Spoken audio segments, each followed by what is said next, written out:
In Indiana Jones and the Great Circle, players will encounter numerous secrets and hidden areas to explore.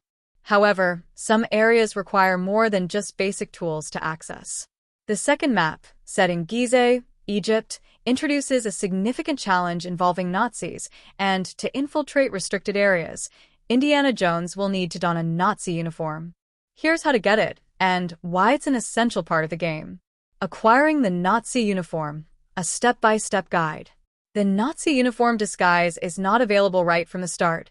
Players must first progress through the Gizeh map and complete a specific mission. The mission, which involves infiltrating a Nazi compound, is triggered when Indiana meets with Gina's contact, Nawal Shafiq Barkley, an archaeologist searching for the idol of Ra. As the story unfolds, it becomes clear that the idol of Ra holds a piece of the Great Circle, leading Indiana and Nawal to join forces. After completing the mission to collect Force Steely, players will receive a plan to infiltrate the Nazi compound. This mission requires navigating tunnels to reach Voss' office, and once completed, Indiana finds himself at a different entrance to the compound.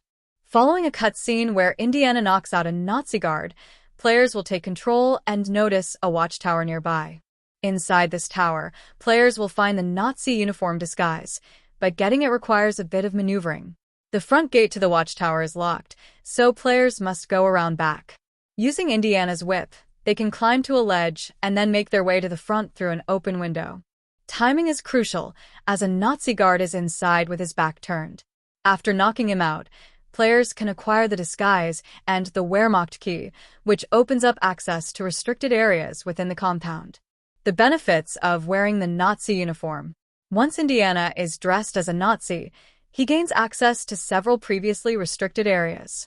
This disguise allows him to move about the Nazi encampments without raising suspicion, much like the black shirt uniform from earlier sections of the game.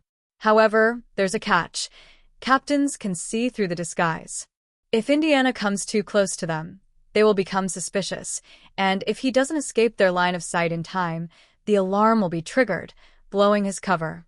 Aside from the stealth advantage, the Nazi uniform provides players with the opportunity to loot the compound and find various items. The Wehrmacht key also opens previously locked doors, granting access to even more valuable resources. The Knuckle Duster Den, punching Nazis for fun and profit. One of the most satisfying aspects of acquiring the Nazi uniform is the ability to enter the Nazis' Knuckle Duster Denver. Here, players can engage in brawls with adrenaline-seeking Nazis, earning prize money for every opponent they defeat. There are 3 contenders to fight, with the rewards increasing each time. Beating all 3 opponents will not only net you cash, but also 300 adventure points, an enticing bonus for those looking to level up. With the prize money, players can visit a table where a Nazi will be selling 2 adventure books. Defeating all the contenders in the Knuckle Duster Den gives players more than just bragging rights. It's a great way to rack up rewards. Why you should get the Nazi uniform. Although acquiring the Nazi uniform requires a fair amount of mission progress, it's well worth the effort. With a disguise, Indiana Jones can easily infiltrate restricted areas, loot valuable items, and participate in the Knuckle Duster Den for both money and adventure points. The combination of stealth, loot, and combat makes this a highly rewarding and satisfying part of the game, offering players the chance to truly experience the full range of Indiana Jones and the Great Circle's gameplay mechanics. In the end, the Nazi uniform isn't just about sneaking around. It's about taking control of the Nazis' operations, robbing them blind, and punching them into submission. What more could any adventurer ask for?